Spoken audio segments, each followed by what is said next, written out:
I encourage you to also experiment with these MATLAB dynamic files. Because the best way to learn is to poke at something and ask questions. So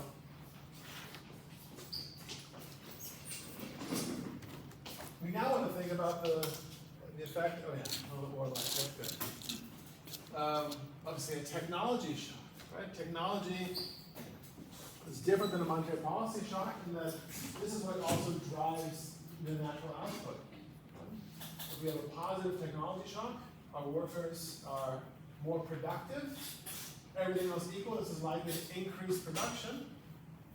Right? And now we want to see and understand how this interacts with prices, price setting by firms who face nominal rigidities. So we can map the technology shock.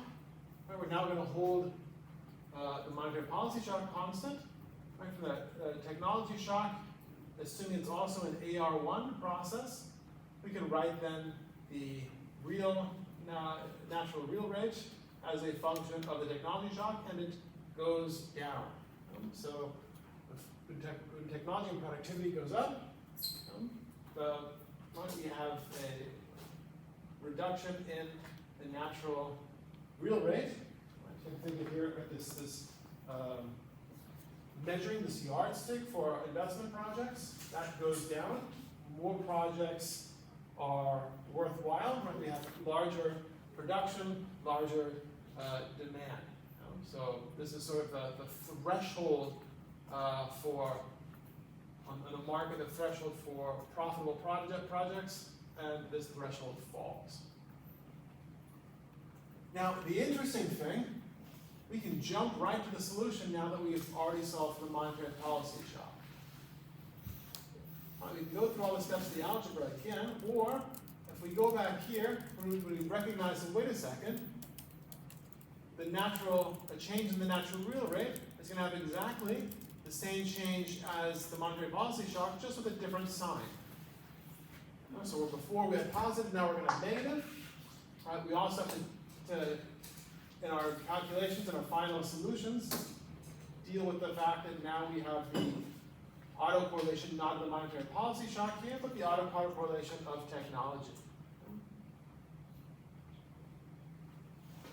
By doing that, we can then jump to our solutions from the method of determining coefficients. Right, and we see that the output gap depends now positively on the natural real rate, likewise inflation, because the natural real rate depends negatively on technology. We have this negative relationship between the output gap and inflation.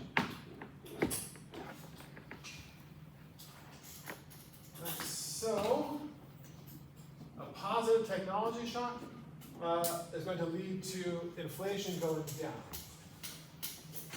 Let's see if we can that squares with our intuition, right? Firms are more productive, they're going to tend to lower their prices, right? Prices relate to marginal costs. Productivity's gone up, marginal costs will go down, and so prices will go down. Okay. The output gap also goes down. Oh, wait a second. What do you mean the output gap goes down?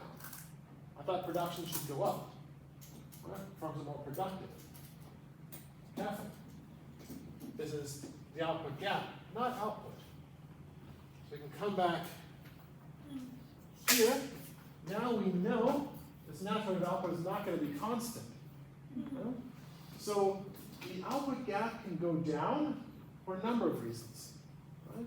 We can have output goes down, right, itself, or output goes, it stays constant, and the natural rate goes up.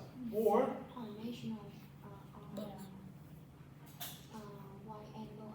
yeah, or yn goes up, and y goes up, but just not by as much.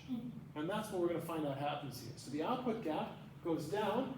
We have the natural rate of output is going up. Firms workers are more productive.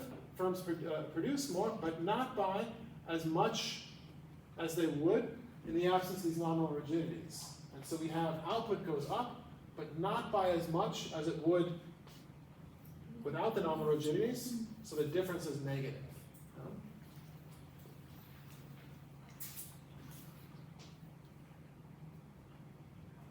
Alright, we see then here, if we remember, we have it back on the slide before, a positive relationship between the natural rate of output and technology, right? This is what we would expect from macro 101. Right? And actual output is then going to be the natural rate plus the output gap. Right? The output gap, we have responds negatively. When we put it all together, we have that output right, is likely, this is positive, positive, positive. It might go up, it might go down. It's going to depend on how these parameters are related to each other. Right? So it's ambiguous. Likewise, employment response is ambiguous. And again, you can think of this, we have sort of a substitution and an income effect from a production standpoint. If your workers become more productive, on the one hand, you can produce the same amount you were producing before, but with fewer workers. Right? So each worker becoming more productive means you need fewer of them. So this would tend to reduce our demand for labor.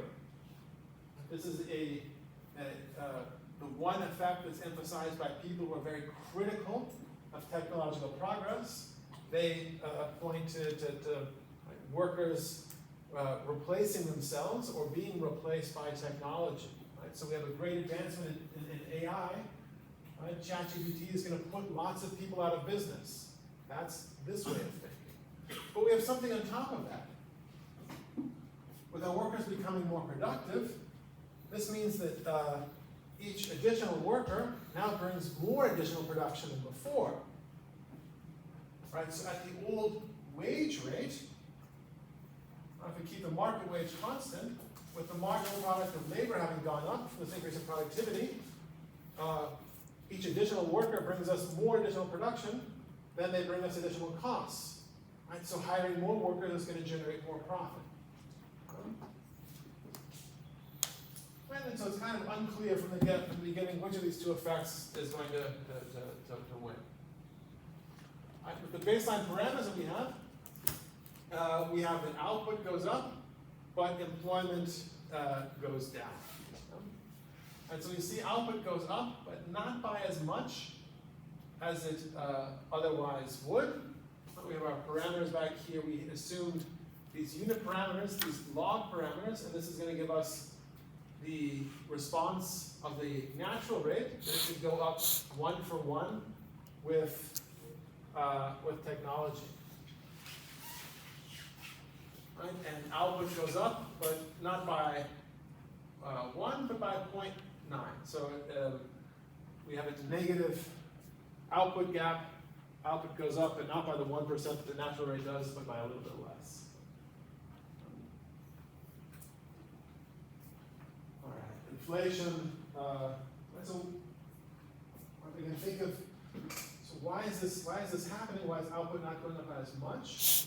Well, firms want to change their prices. They want to lower their prices in response to this increase in productivity, but not all of them can. Which means a lot of firms have too high of prices, right? Which is why demand for their goods doesn't go up by as much as it would in the absence of these price rigidities, which is why we have a negative output gap. So in other words, inflation falls, but not by as much as it should.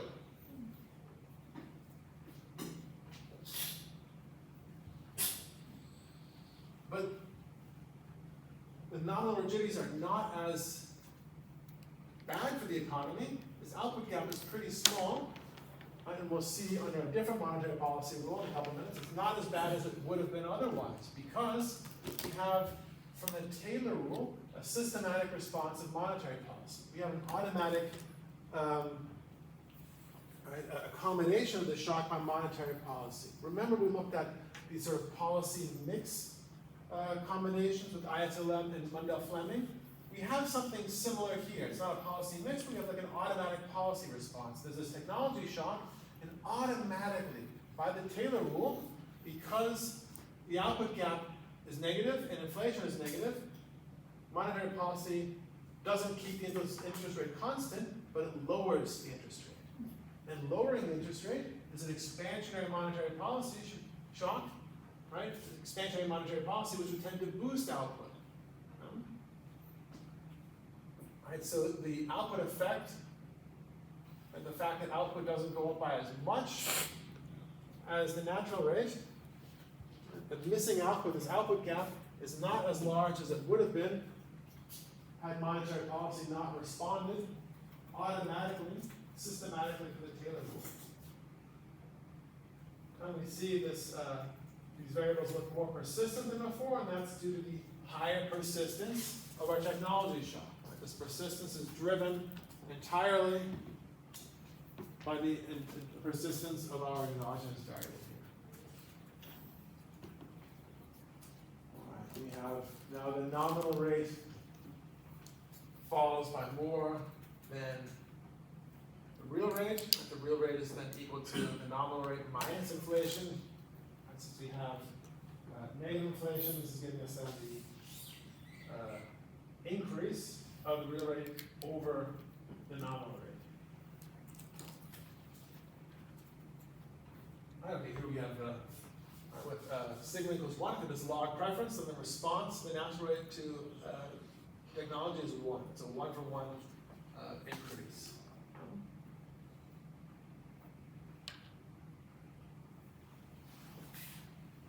Right, we can think this right, the natural, the output gap falling, right, is a fall in our marginal cost. We do the derivations backwards, right? So this is why firms are seeing a drop in marginal cost, or think directly because of a productivity shock. Technologies and productivity, that's falling. This is leading to firms wanting to cut their prices.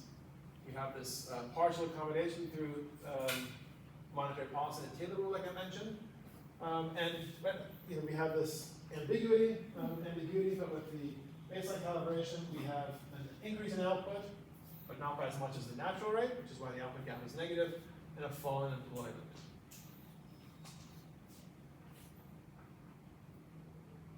All right. Now we can think of. I'm going to break out. There's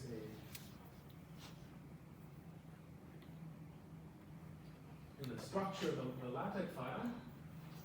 There's a transition here, and now moving to exogenous money supply. But there's not a transition in the slide. So let's see if I can fix that.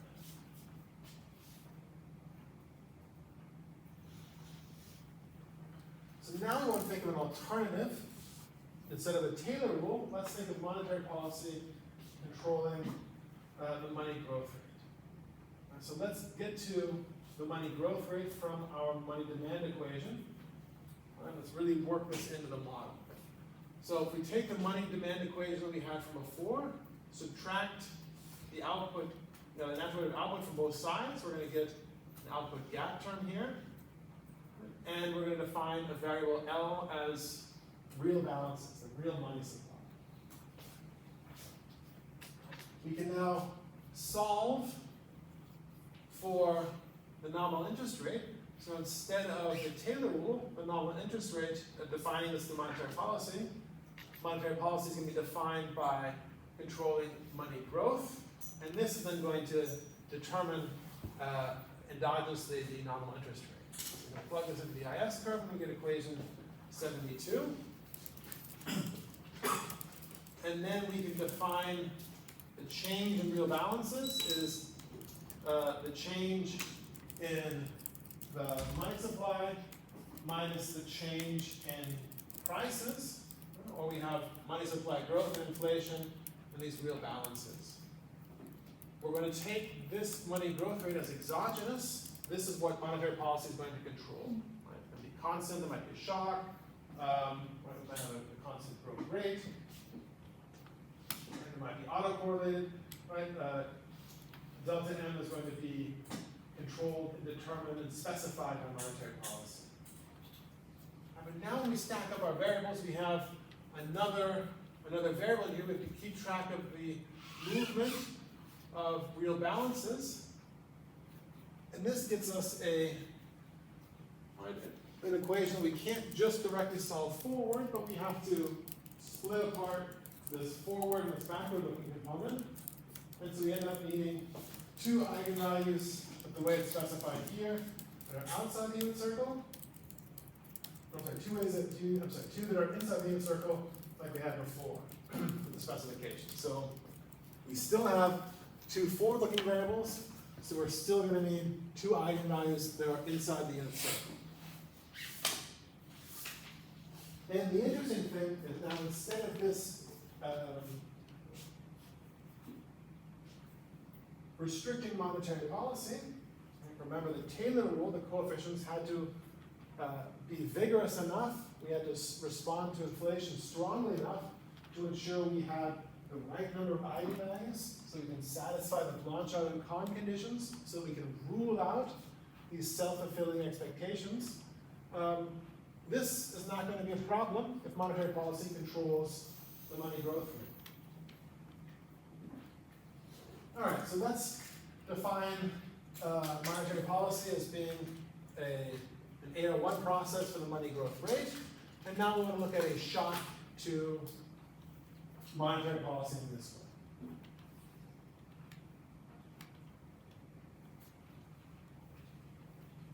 So when we have a shock to the money growth rate, we see now there's a slow increase in real balances. We have a quick movement in money growth, and then inflation catches up. Inflation has a different level of persistence than money growth, which is how we get then this pump-shaped response when we look at real balances. Real balances adjust slowly to the difference in money growth and inflation. Contractionary, so this is the expansion, monetary policy shock. This gives us increase in inflation, increase in the output gap, and oh, look at this. The nominal interest rate goes up. So this isn't, the liquidity effect disappears. So if we have monetary policy controlling the money growth rate, well, it's not clear that we're going to be consistent with the liquidity effect. Now we can come up with a calibration to bring this back up. Right? But we have then here this increase in real balances is slow because of our slow price adjustment. The real rate falls. We have an increase in the nominal interest rate, but a fall in the real interest rate, and this is due to the large movements, large increase in expected inflation. All right, so we take the nominal rate, and then we subtract expected inflation.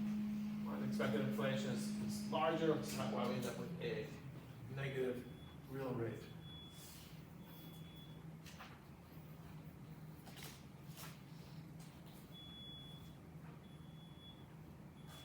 Okay. So if we look at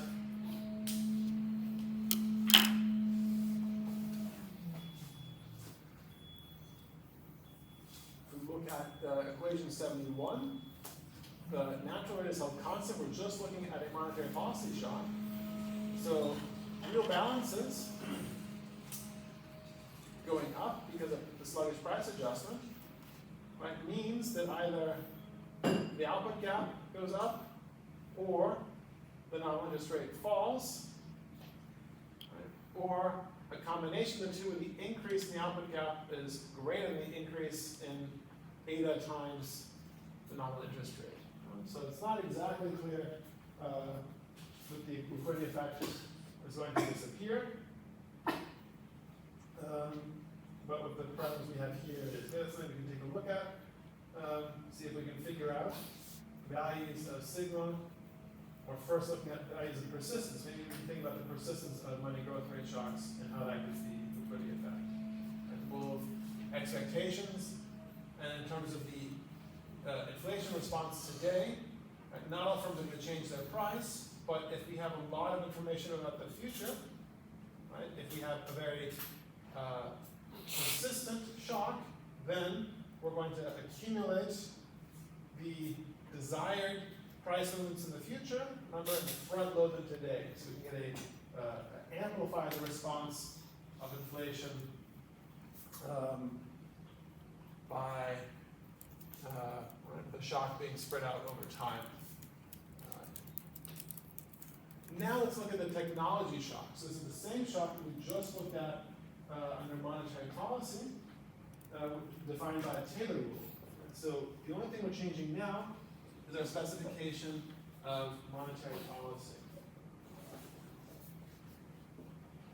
So otherwise, it's still a 1% increase in technology. And we see a vastly different picture. Right? The output gap falls, what it did before. The natural rate of output went up, but output didn't go up by as much. But look at the magnitudes here.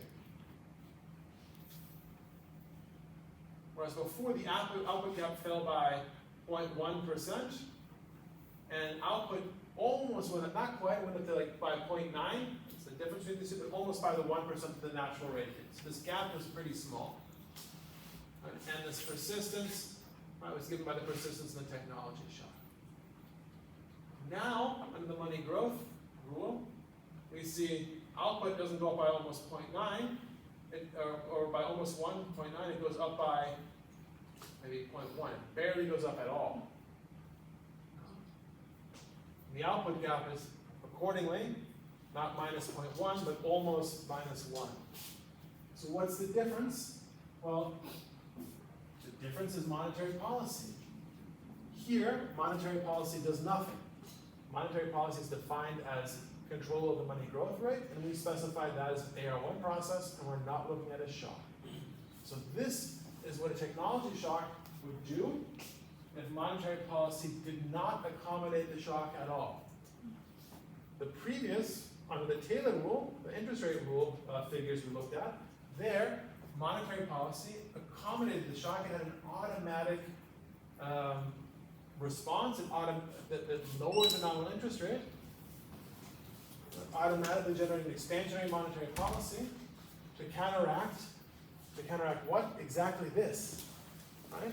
So if you take this and compare it with the previous response, the difference is what the effect of this nominal interest rate decrease was.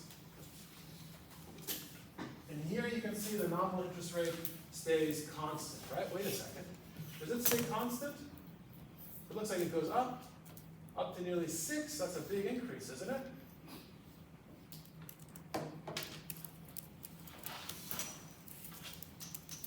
Six times 10 to the minus 16. So this was automatically scaled by Dynaire, and this is a computer telling you what it did is calculate computers aren't perfect. It made a rounding error, so it didn't give us exactly 0. It gave us 0.00000000000000006, which is, I think, 0. Yeah? Right? So this is just a rounding error. So the nominal interest rate stayed constant. That's the difference between this figure and before. And we can see the enormous difference that monetary policy made, right, by partially accommodating the shock. Output goes up by a whole lot more. The output gap is significantly reduced. Right, and we get then the output gap falls and then quickly much smaller fall, right, and it converges quickly. Here we now have the output.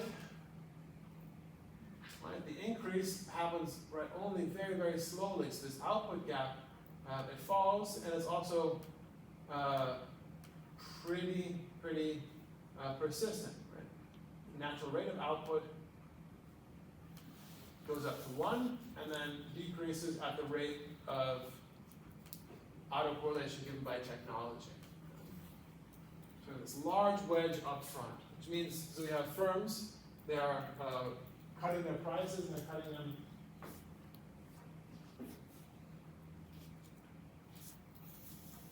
much larger effect on inflation. So this is the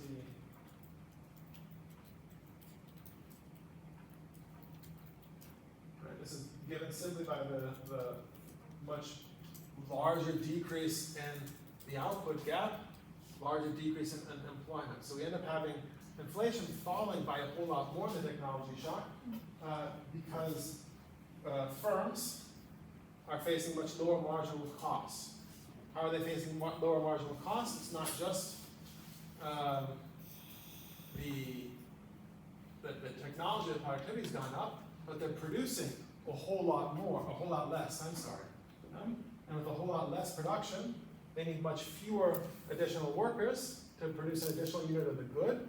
Right? There's less congestion, so we end up having a much higher marginal productivity of labor, one from productivity, and two from this lower employment. So firms are seeing essentially a very large drop in costs because the economy, from the output gap, right, is experiencing it's almost a negative event that's happening here. Right? It's brought on by something we would think of in the normative sense as positive, something good. Our workers are becoming more productive, but our firms are unable to respond to this. A lot of our firms have their prices fixed. They can't respond by lowering their prices. Monetary policy is able to overcome this on the aggregate, right, by responding with a stimulating reduction in the nominal interest rate, which boosts demand up, bringing inflation closer to where it was before, which gives us then this much more moderated response of the economy to a technology shock. Right? So inflation falls by 1.5 instead of the drop here of nearly 1%.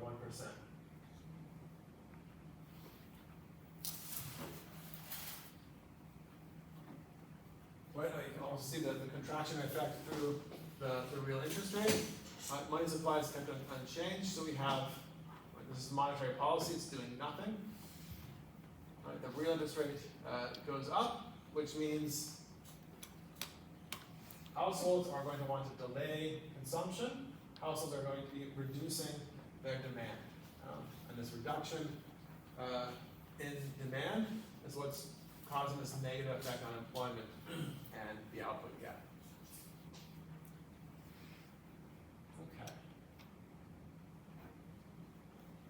Right, so we've now looked at deriving the new Keynesian model and then solving it and analyzing different policies. The next lecture, we're going to be adding an open economy side to it. So we'll be looking at the Mundell-Fleming version of the new Keynesian model.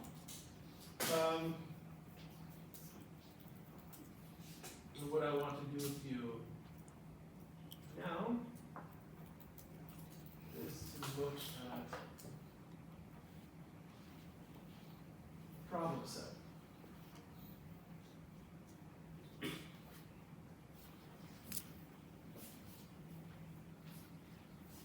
All right. So this optimal allocation of consumption expenditure. This is at the very beginning of the lecture, right? We're trying to figure out how many different goods to buy to put together our optimal consumption bundle. So we've got like a budget, and you're supposed to go to the marketplace and put together the best wardrobe that you can. All right, so we're supposed to derive the shadow price of the consumption index or basket. Has anyone, how am I going to do this? Has anyone worked on the problem?